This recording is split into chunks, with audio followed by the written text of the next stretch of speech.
નમસ્કાર મિત્રો, ફરી એકવાર હાર્દિક સ્વાગત છે મિત્રો તમારું આ અમારા આજના નવા વિડીયોમાં। મિત્રો, આ 5 લોકોને ક્યારે ભૂલથી પણ ખાલી હાથે તમારા ઘરેથી ન જવા દેતા।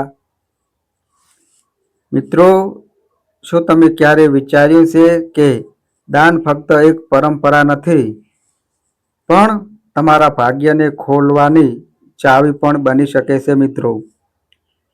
મિત્રો, દાન ફક્ત હિન્દુ ધર્મ જ નહીં પરંતુ દરેક ધર્મમાં એક મહાન ગુણ માનવામાં આવે છે મિત્રો। પરંતુ શું મિત્રો તમે જાણો છો કે દાન ફક્ત પુણ્ય કમાવાનું સાધન નથી, તે તમારા જીવનના દરેક અવરોધોને દૂર કરવાનો માર્ગ પણ હોઈ શકે છે મિત્રો। તો મિત્રો, શાસ્ત્રો કહે છે કે જ્યારે કોઈ વ્યક્તિ સાચા હૃદયથી દાન કરે છે ત્યારે તેની ઇન્દ્રિયો ઓછી થવા લાગે છે। તે ફક્ત કોઈને કંઈક આપવાની ક્રિયા નથી પરંતુ તેના આંતરિક અહંકારનો ત્યાગ કરવાનું સાધન છે મિત્રો। આ જ કારણ છે કે જ્યારે આપણે દાન કરીએ છીએ ત્યારે આપણને એક ગહન આનંદ અનુભવીએ છીએ મિત્રો। મિત્રો, એક આનંદ જે સંપત્તિ કરતાં ઘણો મૂલ્યવાન છે। મિત્રો, કુદરતનો નિયમ છે કે તમે જે આપો છો તે તમારી પાસે પાછું આવે છે। જો તમે સમૃદ્ધિ, સુખ અને તમારી ઈચ્છાઓની પરિપૂર્ણતા ઈચ્છો છો તો મિત્રો તમારે પહેલા આપવાનું શીખવું જોઈએ મિત્રો।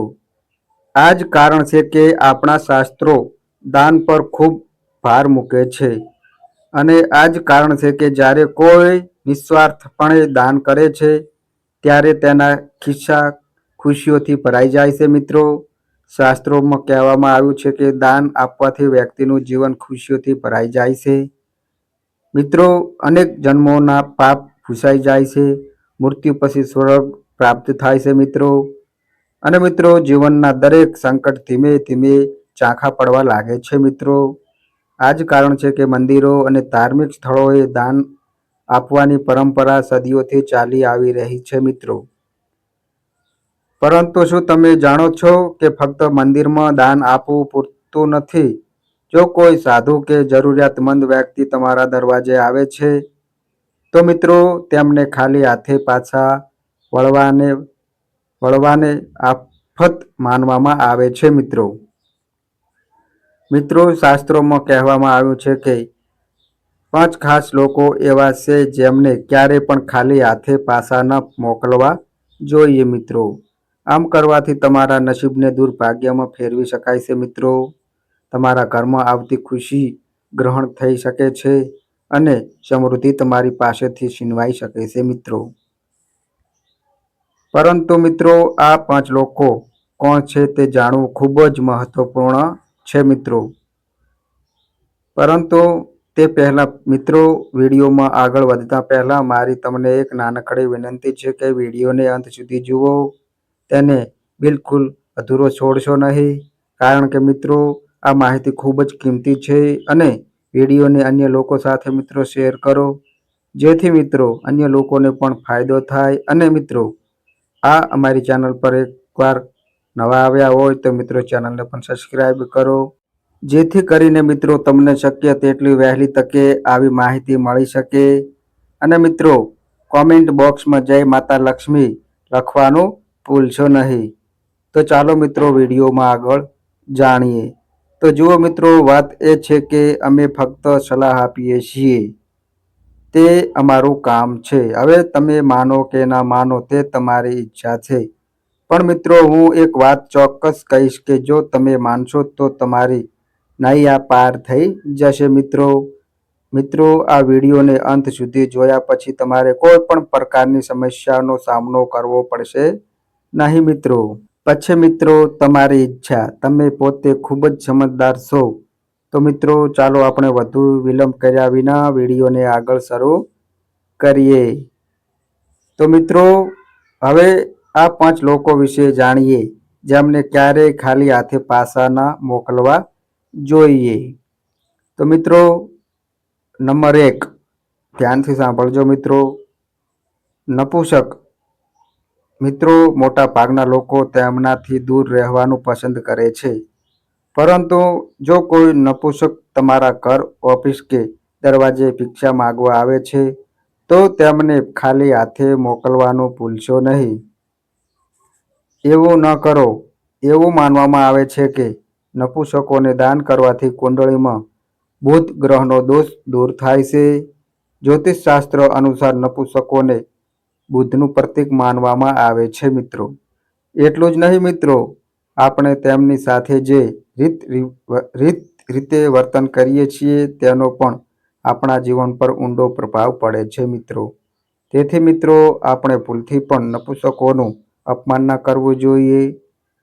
જો મિત્રો તમે તેમને દાન આપવા માંગતા નથી તો આવું ન કરો, પરંતુ તેમના પ્રત્યે અપશબ્દોનો ઉપયોગ ન કરો. જો કે એવી ધાર્મિક માન્યતા પણ છે કે જો નપુંસકોને લીલા કપડાં કે કોઈ પણ લીલા રંગની વસ્તુ દાન કરવામાં આવે તો તે ખૂબ જ શુભ હોય છે. આમ કરવાથી જીવનમાં સુખ અને સમૃદ્ધિ આવે છે મિત્રો.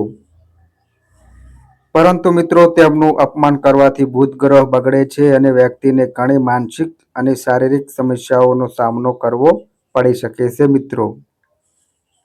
બુધને ભાગ્યનો ગ્રહ માનવામાં આવે છે, તેથી તેમને દાન આપવું જોઈએ. શક્ય હોય તો તેમને કાંઈક લીલું દાન કરો મિત્રો. હવે નંબર મિત્રો 2, સંત મહાત્મા. મિત્રો, જ્યોતિષશાસ્ત્ર અનુસાર જો કોઈ સંત ક્યારેય તમારા દરવાજે આવે છે તો હંમેશા તેમની સાથે સૌમ્યથી વર્તવું. જો તમે તેમની પાસેથી થોડું જ્ઞાન મેળવવા માંગતા હો તો મિત્રો તેમ કરો, અથવા તેમને ખાલી હાથે પાછા વળવાને બદલે તેમના આશીર્વાદ માટે આદર તરીકે જે કંઈ કરી શકો તે દાન કરો અને તેમના પગ સ્પર્શ કરીને તેમના આશીર્વાદ મેળવો. એવું માનવામાં આવે છે કે જો કોઈ સંત કે મહાત્મા કોઈના દરવાજે ખાલી હાથે જાય છે તો તેમના જીવનમાં મુશ્કેલીઓ સિવાય કાંઈ જ નથી. હવે મિત્રો નંબર 3, અપંગ કે લાચાર વ્યક્તિ. મિત્રો ધ્યાનથી સાંભળજો. જો મિત્રો કોઈ અપંગ વ્યક્તિ તમારા દરવાજે મદદ માંગવા આવે છે તો મિત્રો તમારે તેમને ચોક્કસપણે મદદ કરવી જોઈએ. જ્યોતિષશાસ્ત્ર અનુસાર આવા લોકોને શનિ અને રાહુનું પ્રતીક માનવામાં આવે છે. તેમને દાન કરવાથી તમે કૃપ ગ્રહોના પ્રકોપથી બચી શકો છો મિત્રો. જ્યોતિષશાસ્ત્રમાં જણાવ્યું છે કે જો તમારી કુંડળીમાં શનિ દોષ હોય તો જીવનમાં 2 મુશ્કેલીઓ આવવાની ખાતરી છે મિત્રો.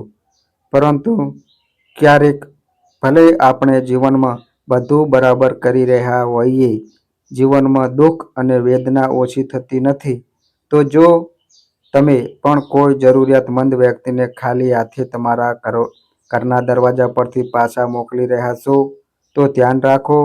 જો એમ હોય તો ધ્યાનમાં રાખો કે તમારે ક્યારેય આવું ન કરવું જોઈએ, કારણ કે અપંગ લોકોને રાહુ અને શનિ દેવનું પ્રતીક માનવામાં આવે છે મિત્રો, અને તેમને ક્યારેય ખાલી હાથે પાછા ન મોકલવા જોઈએ મિત્રો. હવે મિત્રો નંબર 4, ભિખારી. જો મિત્રો કોઈ ભિખારી તમારા ઘરના દરવાજા પર આવે છે તો તેને ખાલી હાથે પાછા ન મોકલવા જોઈએ મિત્રો. જો તમારી પાસે પૈસા ન હોય તો તમે ખોરાક અથવા કપડાની વસ્તુઓનું દાન પણ કરી શકો છો મિત્રો. ઘણીવાર એવું જોવા મળે છે કે લોકો દરવાજા પર અથવા બીજે ક્યાંય ભીખ માંગતા લોકોને ઠપકો આપે છે અથવા દુર્વ્યવહાર કરે છે. પરંતુ ધાર્મિક શાસ્ત્રો અનુસાર તમે કોઈને દાન આપો કે ન આપો, તેમને બિલકુલ ખાલી હાથે મોકલવા યોગ્ય નથી.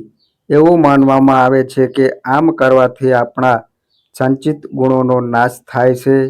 તેથી ધાર્મિક શાસ્ત્રો અનુસાર ક્યારેય કોઈ ભિખારીને તમારા ઘરના દરવાજા પરથી ખાલી હાથે ન જવા દો મિત્રો. તમારી ક્ષમતા મુજબ જે કંઈ દાન કરી શકો તે દાન કરો. જો તમે આમ ન કરી શકો તો મિત્રો ક્યારેય ઠપકો ન આપો. હવે નંબર મિત્રો 5, મિત્રો જો ઘરની દીકરી તેના સાસરિયાના ઘરેથી આવે છે તો તેનું ક્યારેય અપમાન ન કરવું જોઈએ મિત્રો. તમારી ઈચ્છા મુજબ જેટલું દાન કરી શકો તેટલું દાન કરો. કેટલાક ઘરોમાં એવું બને છે કે જ્યારે દીકરી આવે છે ત્યારે પરિવારના સભ્યો તેની સાથે લડાઈ કરે છે અને તેની સાથે દુર્વ્યવહાર કરે છે. મિત્રો, આમ કરવાથી ઘરમાં તમારી ગરીબી વાસ કરે છે. જ્યારે તમારી દીકરી અપમાનિત થઈને તમારા ઘર છોડી દે છે ત્યારે દેવી લક્ષ્મી પણ ગુસ્સે થઈને તમને છોડી દેશે મિત્રો. તેથી ક્યારેય તમારી દીકરીનું અપમાન ન કરો. આનાથી ઘરની સુખ અને સમૃદ્ધિ કાયમ માટે છીનવાઈ જાય છે મિત્રો. હવે મિત્રો નંબર 6, દાન એટલે કોઈ વસ્તુ પરનો તમારો અધિકાર છોડી દેવો.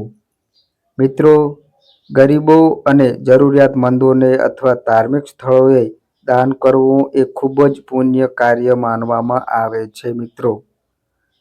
પરંતુ મિત્રો, હિન્દુ ધાર્મિક ગ્રંથોમાં કેટલીક વસ્તુઓનું વર્ણન છે કે જે ભૂલથી પણ ક્યારેય દાન ન કરવી જોઈએ.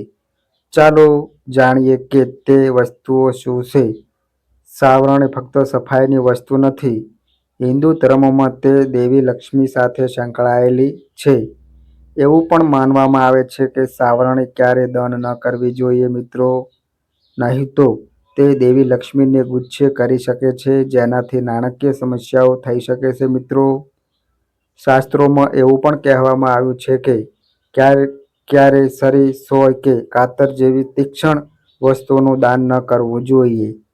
ધાર્મિક દ્રષ્ટિકોણથી આવું કરવું બિલકુલ શુભ માનવામાં આવતું નથી. માન્યતાઓ અનુસાર આનાથી ઘરેલું ઝઘડા થઈ શકે છે મિત્રો. હવે મિત્રો નંબર 7, હિન્દુ માન્યતાઓ અનુસાર શનિદેવને તલ કે સરસવનું તેલ દાન કરવાથી ભગવાન શનિદેવ પ્રસન્ન થાય છે.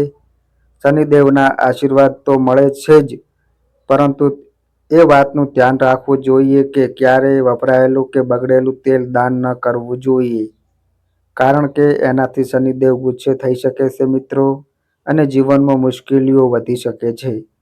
વ્યક્તિએ હંમેશા પોતાની ક્ષમતા મુજબ દાન કરવું જોઈએ. જરૂરિયાતમંદોને ભોજનનું દાન કરતી વખતે ધ્યાનમાં રાખો કે તે ભોજન વાસી કે બગડેલું ન હોવું જોઈએ મિત્રો. આવા ભોજનનું દાન કરવાથી કોઈ પુણ્ય મળતું નથી, પરંતુ વિપરીત અસર થઈ શકે છે મિત્રો. હવે તમને જણાવી દઈએ કે ક્યારે અને શા માટે દાન કરવું. મિત્રો, જ્યારે ઘરમાં કોઈનું મૃત્યુ થાય છે ત્યારે પરિવારના સભ્યો તે વ્યક્તિનો સામાન દાન કરે છે મિત્રો. પરંતુ મિત્રો, શાસ્ત્રો અનુસાર કોઈના મૃત્યુ પછી મૃત વ્યક્તિનો સામાન 1 વર્ષ વીતી ગયા પછી જ દાન કરવો જોઈએ. 13મી તિથિ પર પણ બ્રાહ્મણોને ભોજન કરાવવું જોઈએ, પરંતુ દાન ન કરવું જોઈએ મિત્રો. શાસ્ત્રો અનુસાર સૂર્યાસ્ત પછીનો સમય શુભ નથી, તેથી સૂર્યાસ્ત પછી કરવામાં આવેલું દાન દેવી દેવતાઓને નહીં પણ દુષ્ટ શક્તિઓને જાય છે. તેથી સૂર્યોદય પછી દાન ન કરવું જોઈએ. જો કુંડળીમાં કોઈ ગ્રહ અશુભ સ્થિતિમાં હોય તો દાન ન કરો. તમે ગ્રહની સ્થિતિ સુધારવા માટે પૂજા કરી શકો છો. શનિ, રાહુ અને ચંદ્ર નબળા હોય તો મિત્રો ત્યારે પણ દાન ટાળવું જોઈએ. એવું માનવામાં આવે છે કે દાન કરવાથી આ 3 ગ્રહો અશાંત અને અશુભ બને છે મિત્રો. તો મિત્રો, સોમવાર અને શુક્રવારે દૂધનું દાન કરવું ફળદાયી છે, પરંતુ સૂર્યાસ્ત પછી ક્યારેય દૂધનું દાન ન કરવું જોઈએ મિત્રો. સૂર્યાસ્ત પછી આવું ન કરવું જોઈએ, કારણ કે એવું માનવામાં આવે છે કે મિત્રો આ સમયે દૂધનું દાન કરવાથી દેવી લક્ષ્મી અને ભગવાન વિષ્ણુ બંને ક્રોધિત થઈ શકે છે મિત્રો. જે લોકો સામાન્ય રીતે લસણ અને ડુંગળીનું દાન કરવાનું ટાળે છે, જો તમે સૂર્યાસ્ત પછી સમયે પાડોશીને લસણ અને ડુંગળી આપો છો તો આવું ન કરો. હકીકતમાં એવું માનવામાં આવે છે કે મિત્રો કેતુ ગ્રહ દ્રષ્ટ શક્તિઓનો સ્વામી છે અને સૂર્યાસ્ત પછી ઘણા પ્રકારના જાદુ ટોણા કરવામાં આવે છે મિત્રો. કોઈને પણ ડુંગળી કે લસણ આપવાથી તમને નુકસાન થઈ શકે છે અને તમે કોઈ દુષ્ટ શક્તિના પ્રભાવમાં આવી શકો છો મિત્રો. શાસ્ત્રો અનુસાર તમારે સૂર્યાસ્ત પછી દહીંનું દાન પણ ન કરવું જોઈએ, કારણ કે મિત્રો દહીં શુક્ર ગ્રહ સાથે સંકળાયેલું છે, જે વ્યક્તિના ભૌતિક સુખ અને સમૃદ્ધિમાં વધારો કરવાનું કારક માનવામાં આવે છે. જો તમે સૂર્યાસ્ત સમયે અથવા સૂર્યાસ્ત પછી કોઈને દહીંનું દાન કરો છો, તો મિત્રો તમારી ખુશી અને સમૃદ્ધિમાં ઘટાડો થઈ શકે છે મિત્રો.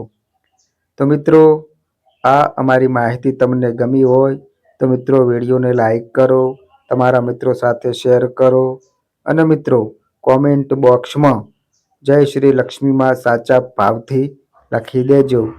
તો બસ મિત્રો આજે આટલું. ફરી મળીએ એક નવા વિડીયો સાથે. ત્યાં સુધી તમામ મિત્રોને હર હર મહાદેવ.